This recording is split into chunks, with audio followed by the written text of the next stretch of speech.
Previously on Select Screen. Whoa, what in the world? Hello? I'm all alone in here. If Eva really is supposed to be this seminal work, if it truly is one of the greatest anime series of all time, then there must be something, some defining truth behind it all. That is what I spent the last 4 weeks trapped alone in this white, empty void trying to find out. It took a long time, but baby, I found it. If I told you I had devised a way to take these three seemingly disparate narratives and fold them into one cohesive story. Wait, this wasn't how this was supposed to work. This whole unification theory was supposed to clarify things, but if anything, it's only made things worse. Wait a second, I think I finally get it. I think I finally know what Evangelion is about. I know what Evangelion is about.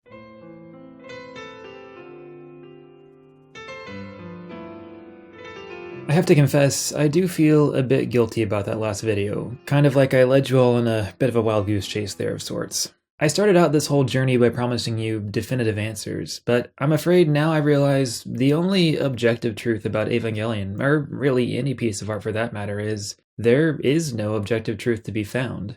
The only thing I can really offer you is my own very personal, and thus obviously very subjective interpretation of what Evangelion means to me. And I'm sure that probably doesn't sound like much of a consolation prize to some of you, but you know, it's really all I've got, so I'm gonna give this a try anyway. Neon Genesis Evangelion is a very special series to me because it understands what it's like to live with generalized anxiety and depression in a way very few other things I've ever seen have. For many of us, when you really connect with a piece of art, especially a narrative piece of art, it's a lot like looking into a fictional mirror. So when I watch Evangelion and I see a character like Asuka, someone who, despite her young age, is so desperate to be grown up, to be seen as an adult and someone who is self-sufficient. When I see her constantly tell anyone who will listen that she doesn't need affirmation or praise from others, that the only approval she seeks is her own, despite the fact that we both know that isn't true, when she just can't handle the fact that someone is naturally better than her at piloting an Eva, because deep down, she doesn't just want to be someone who is good at what she does, she specifically wants to be someone who is effortlessly good at what she does. In all those moments, I don't just see her character on the screen, I see multiple, very specific pieces of myself staring back too. And that means something. But an equally important aspect of this relationship that we need to be aware of is, while it can be massively impactful to recognize a part of yourself within another person, whether they be fictional or not, that is still only just a part of you, and not who you are as a whole. But this is also what sets Evangelion apart from most other narrative works of fiction about mental illness. Because usually those other stories focus on just one character, which often leads to a very narrow portrayal of what it's actually like to feel depressed and isolated, which in turn makes it pretty hard to fully see yourself within just that one character's experience. But as we've already gone over, Eva doesn't have just one character caught in this struggle, it has a whole host of characters, all with their own specific issues they're dealing with. So while I may see the most of myself in a character like Asuka, there are plenty of other aspects I see of myself in almost every character as well. And to be honest, while Asuka and I do share a lot of the same struggles around issues like self-acceptance and fear of failure, the truth is, we do tend to deal with those frustrations in some pretty different ways. While Asuka usually vents her anger by lashing out at other people around her, I'm much more of a conflict avoidance kind of guy. So in that way, I actually have a lot more in common with a person like Shinji. And especially when I was younger and really yearning for the approval of all the adults around me, I usually got that praise by always doing exactly what I was told and making sure to never break the rules. In other words, I would behave a lot like Rei. All three of these characters together create a more fleshed out representation of the human experience than any one of them could on their own, and each of their specific personalities play off one another pretty perfectly. It's this dichotomy and interplay between them that makes watching these three young pilots interact so enjoyable, or at the very least cathartic for many of us. So when you're able to see so much of yourself within all of these characters, and despite all their faults and all their shortcomings, you still like them, you still want to see them succeed, you start to realize, well, how did Shinji put it exactly? But maybe I could love myself. Maybe my life could have a greater value. Evangelion is far from the only work of art I've seen that has something deeper it wants to say about depression and mental illness. And yeah, a lot of those other pieces certainly can be a much smoother ride, but there's just something about this show, something about these three characters in particular that just gels with me on some deep subconscious level. But all that being said, this doesn't also mean that my love for the series has always come easy either. Even with these rose-tinted glasses, Neon Genesis Evangelion is still a tough series to wrestle with. In all honesty, even though I do love the ending to the show, the truth is that I really only love about 5 to 10 minutes of those last 2 episodes. And the rest of it, I really kind of hate. So much so that it's kind of hard for me to ignore sometimes. And of course, we've already gone over my many issues with how the show handles most of its female characters as well, but just in general, this show chooses to relentlessly and unapologetically put all of these characters you attach so much of yourself to absolutely through the ringer. Just utterly breaks them apart without ever really caring if it'll be able to piece them back together again. At times, it's just dark, and not in that gritty, edgy sort of way, although I suppose it is sometimes confused for that. But to me, when the show decides to dive deep into what it means to live filled with despair, it feels like one of the truest depictions of the human soul literally trying to tear itself apart at the seams. And like I've said, it doesn't always handle this as gracefully as you would like, and even when it does, it can still often be very hard to watch. At its lowest moments, Evangelion is a story about what it's like to feel broken. And so yeah, when you finally get to episode 26, and at the end of this road that has been paved with so much misery, or sometimes just outright cruelty, and the final note the show goes out on is the main character deciding he wants to try to put himself back together again, that really hits home for me in a meaningful way. He hasn't become magically cured, he's not just instantly better, but he has made the conscious decision that he does want to try and become better. That getting better is now an actual possibility he sees for himself. And all of this, it just does it for me. In researching and working on this video, I've had to watch the ending to episode 26 like a lot, and every time, without fail, it always manages to bring at least a tear to my eye. It's because of all this that I have a pretty unique connection with Evangelion as compared to most other works of art I've come across. It's why I give it a pass for things I wouldn't let just about anything else off the hook for. And while at times I may feel guilty about that choice, it's still a choice I'm willing to live with. Because the good parts of the show, and even some of the other rough parts as well, they just mean that much to me. And that, at the end of the original series, is basically where my personal relationship with Evangelion as a work of art, as a multimedia franchise, as a thing people like to talk about a lot on the internet, that's basically where it comes to an end. But that doesn't mean I don't appreciate other parts of Evangelion too, it's just a very different kind of relationship. Now, I wouldn't say that I hate the end of Evangelion. On a pure spectacle level, I think it's a visually arresting experience that I would even go so far as to say is at times actually enjoyable to watch. It has maybe one of the best animated action sequences I've ever seen, which granted is probably helped by the fact that it features my favorite character just absolutely operating at peak performance here, just really living her best life. But it's also something that I need to be sure and always keep at an arm's length away from myself. Because, like I said, the original series already has more than enough darkness in it for my taste, so I really don't need to go back for more of it in the movie. I mean, I am certainly well aware that depression is not something that follows a conventional story arc, and hey, if you're someone who can still find some sort of catharsis in this movie, or if you're someone who doesn't struggle with mental illness, but the movie helped you sympathize better with those who do, by all means, go with God on this one. I'm not here to tell you that you can't like the movie. All I'm saying is, it's just not something that I choose to personally invest myself in to anywhere near the same degree I did those first 26 episodes of the series. Now all that being said, there are still parts to the End of Eva, as well as the Rebuild movies for that matter, that I do find genuinely interesting. We just need to take a bit more of a metatextual approach to start talking about them. This also means we need to go back and touch on that theory I mentioned in the last video about the End of Evangelion being Anno's revenge against his own fanbase. Because while that read still doesn't work for me personally, it is a great jumping off point for this next part of the discussion. The main issue I have with this grand Anno revenge plot is that I think fans are misjudging their significance in this whole equation. Now if it wasn't already clear, I obviously view Evangelion to be a deeply personal work. It's something that I, as a viewer, have invested a lot of my own personal energy into understanding, and it's something I assume Anno put a lot of his own personal experiences into making. So to me, when fans try and present this idea of the End of Eva as a rebuking of fandom, I do think they are starting to get at something, I just think their lens is pointed in entirely the wrong direction. To really understand my point here, we need to start thinking like an artist, because really that's the perspective to the End of Evangelion that I most identify with. Really, we need to ask the question, what do you do when you're an artist and you've spent so much time and energy creating this world, creating all these characters who you've poured so much of yourself into? And then, once the work is finally completed, everyone just hates it. Or at the very least, enough people hate it that it feels like everyone hates it. What do you do if you've been struggling with depression and you've made this thing to try and better understand your own mental illness, to try and make yourself a better person, and it doesn't work? Well, and I'm just speaking from personal experience here, but my guess is maybe you start listening to that little voice in the back of your head as it starts to tell you, they're all right. This thing that you've made, it is garbage. No, you're garbage. So what do you do? What do you do with this thing that can no longer bring you any joy? That can no longer bring anyone happiness anymore? Well, naturally, you try to burn it all down. You set out to destroy the whole world you created and every person within it. You consciously decide to kill them all. And then, once you've reached the end of everything, and you've set your mind on utterly destroying this thing you've created, who are you? No, what are you? When in the end, you can't even bring yourself to do something as simple as that. How disgusting.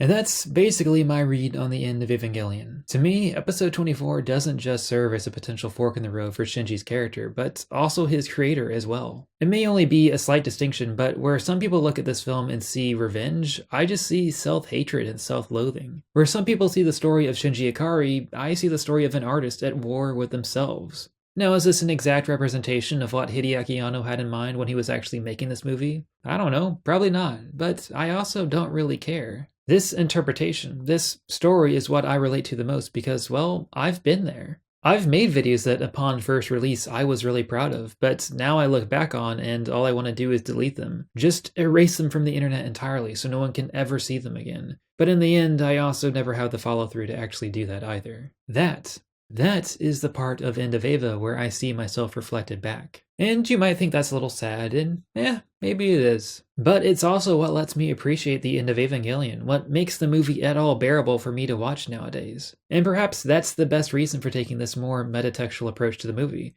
because thankfully it also means this doesn't have to be the end to the story anymore. I know the rebuild movies are a very contentious subject when it comes to the whole Evangelion discourse, and yeah, it's just movies by themselves, they're fine, I guess. But the only thing that really gets me invested again is this meta-story about a creator and his now decades-long struggle to wrangle this piece of art into something more worthwhile, something more complete. And I think this is also why I appear to be one of the only fans on the planet who actually kind of likes the third rebuild movie as well. I only touched on it very briefly in the last video, but for anyone who hasn't seen the film themselves, what makes Evangelion 3.0 so maligned isn't just because it is now telling its own story, freed from the confines of all the plot points that came before it. It's because it's just really, really different. Primarily in that it also feels really small. Outside of the opening and closing action scenes, the movie is mostly just made up of two-person conversations. At times, it almost feels like it could be a stage play in a small black box theater. It's intimate, but not in the way that the series typically has been. Also, while specifically taking place well beyond where the original story ended, this film still doesn't really add that much new to the equation. In a strange way, it still kind of feels like a remake, but this is also why the movie fascinates me so much. In my view, the whole purpose of this movie seems to be to try and take Shinji as a character and get him back to that same mental state he's in during the end of Evangelion. Albeit, it's trying to do that much more naturally than that movie ever did. And if we're looking at just that one goal, then I would say they did a pretty good job of it. But of course, this is Evangelion, so all that narrative energy that gets dumped into Shinji, it basically comes at the expense of all the other female characters around him. Yeah, look, I don't know what to tell you at this point. That's basically just what this series is. And you're either okay with that, or at the very least you can begrudgingly look past it, or it's just a deal breaker for you. And honestly, I don't blame you if it is. All I'm really trying to say is by now, you probably know which side of this you fall on. Now, if you ask me, my best guess as to why they've decided to retread this particular territory with Shinji's character, why they want to get him back to that same dark place from the end of Evangelion, is because, and a part of me does think I'm an utter fool for believing this, but I do think the reason they spent all this time breaking Shinji down again is so they can ultimately build him back up and redeem him. This may very well be the epitome of wishful thinking on my part, but I do honestly believe this final film is going to go out on a happy ending. Or at the very least, a more hopeful one, like the show did so long ago. But regardless of if I'm right or if I'm wrong, I am genuinely curious to find out. And I really do hope the story ends on a positive note, because I think that would be a pretty fitting end of the story. Not just for Shinji, but for all of us, really. And that, everything that we just went over, that is what Neon Genesis Evangelion means. To me. Like I said at the beginning of the last video, Evangelion is a lot of different things to a lot of different people. But as it turns out, maybe it can also be a lot of different things to just one person as well. And you know, I could totally be wrong. In fact, I'm basically guaranteed to be at least partially wrong. Maybe End of Eva really is Anno's act of revenge against his fanbase. Maybe Neon Genesis Evangelion really is supposed to be a deep subversion of the mecha genre. Maybe all that religious mumbo-jumbo actually is supposed to add up to something bigger. Or maybe it isn't. The fact of the matter is, you and I will never know for sure. But the one thing that I really, really want to try and impress upon you with this video is that lack of certainty. It doesn't have to be a bad thing.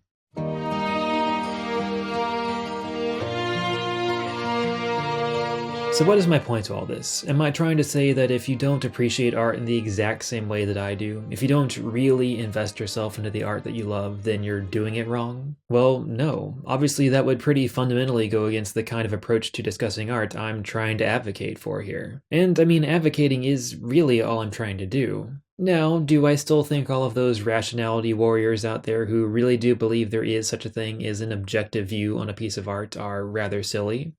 Basically, yeah. But I am also well aware that not everyone who likes to take a deep dive through an online wiki from time to time is necessarily devoted to that same cause either. Despite the whole tongue-in-cheek nature to that last video, I honestly don't have a problem if you're someone who really likes to immerse yourself in convoluted lore, or if you take the most literalist approach to every story, or even if you're just someone who really values an author's intentions over even your own interpretations. And for the record, I also don't think the Evangelion fandom is particularly worse than any other fandom at relying on these kinds of methods for appraising a piece of art either. I mostly just chose this franchise because, well, clearly there's an awful lot to talk about. Like, regardless of the fact that I was playing a character of sorts in the previous video, those were all still my real opinions about Evangelion, and I only came to all those personal conclusions by engaging with these kinds of discussions in the first place. So I really don't think there's anything inherently wrong with wading into these, let's just say, objectivity-adjacent waters. But the thing I do want to point out here is that all of these different paths, they do eventually end at the same place, with the same answer. And the thing I believe above all else when it comes to hunting for answers, the one undeniable truth about the question of what did this all mean is, the only person who's ever going to be able to give you those definitive answers you're looking for is, well, you. Let me explain. Personally, I like to think of art as the closest thing humans have to actual telepathy, because when you really get down to it, creating art and sharing it with an audience is basically an exchange of ideas. But the unfortunate thing about this whole art as telepathy phenomenon is, it's telepathy that is very imperfect. Here, I'll give you an example. So I had this dog growing up. His name was Buddy, and he was a great little pet. Now, based on all my many experiences growing up with Buddy, I have this certain mental image in my head of who he was. But let's say I wanted to share that with you. How exactly would I go about doing that? Well, I suppose I could just try and draw a picture of him for you, but you know, maybe I'm not that good of an artist. So instead, maybe I should just show you a picture of him taken with an actual camera. But at the same time, now that I think about it, while that would give you a better idea of what Buddy actually looked like, that still wouldn't tell you everything you need to know about who he was. What would really be helpful is if I could just show you a video of him. Then you'd be able to see things like the way he moves, hear the sound of his bark, you know, get a real sense for his personality.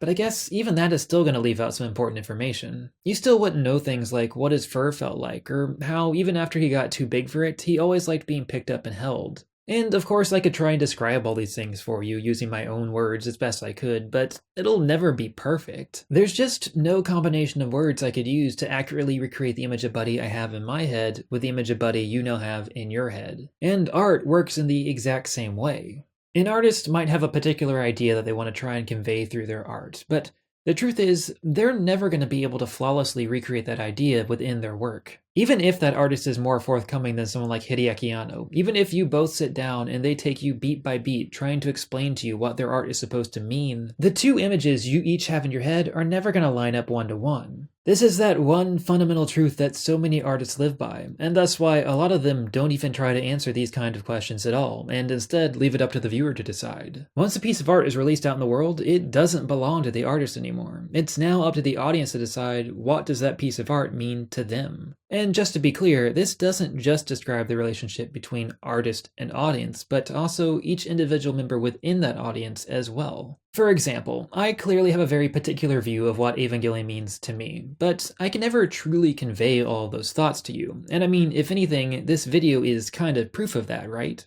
It always feels a little weird to say, but this video is, it is my art. I have certain ideas I want to try and convey through it, but there's always going to be parts where I just couldn't find the right words, or I didn't show the right clips to really emphasize my points. In the end, I'm just never going to be able to seamlessly transfer all of these ideas I have in my head and plant them into yours. It's just impossible. So you can search through all the fan theories, you can read as many interviews as you want, but eventually, you're always going to have to try and figure out not what did this thing mean to somebody else, but what does this thing mean to you? And well, I'm sure this might frustrate anyone who's looking for objective answers to subjective questions.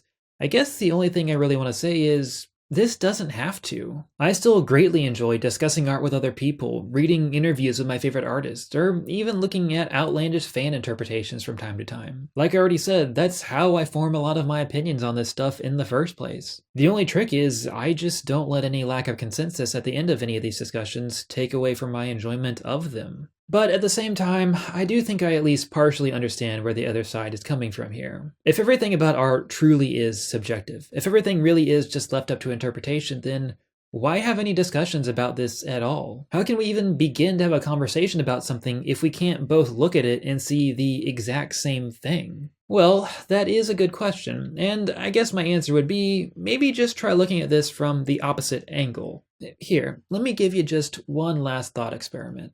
I want you to take a second and think about something. It can be a movie, a video game, whatever. Just something that really spoke to you in the same way Evangelion spoke to me and so many other people. Now the truth is, there's a pretty good chance that you and that artist, as well as you and all the other people who love that piece of art, share at least one small thing in common. Sure, you don't have everything in common. You haven't achieved 100% mutual understanding, but even despite all that, you have still managed to form a real connection there. You all speak at least partially the same experiential language, and that can be really meaningful. And as a quick side note, I feel compelled to point out this is also why people make such a big deal about more diverse groups of people having access to making big budget art. Because these connections, they do mean something to us. And they simply can't happen for a whole host of people if you aren't also hiring artists that speak those different experiential languages. So once again, I'm not trying to tell anyone that they're looking at art wrong. All I'm really trying to say is, if you're not taking this more personal approach to interacting with art, I guess I just feel like you're missing out. When I'm discussing something like Evangelion with another person, and we make a genuine connection over this thing that we both love, it kind of feels like we're both two shooting stars, hurtling through space in different directions and at immense speeds. And somehow, against all the odds, we've still managed to make contact with one another. And that one moment of contact, it can be intoxicating. It's that brief touch that keeps you chasing after that sensation over and over again. Because it means, despite being trapped in your own consciousness, despite how impossible this all should be, you actually can, on some level, understand and even relate to someone else's perspective. It's that feeling that you can be a part of something bigger than just yourself. It's that feeling that you are not alone. And I think that's pretty special. I know I've let you down. I've been a fool to myself. Hey, I'm back.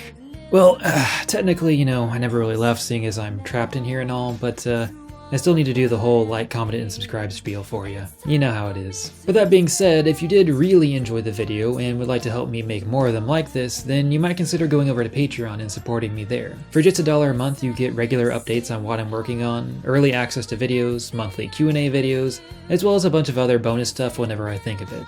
If you've been following the channel for a while now, then you already know these last two videos were a bit of a departure from my usual stuff.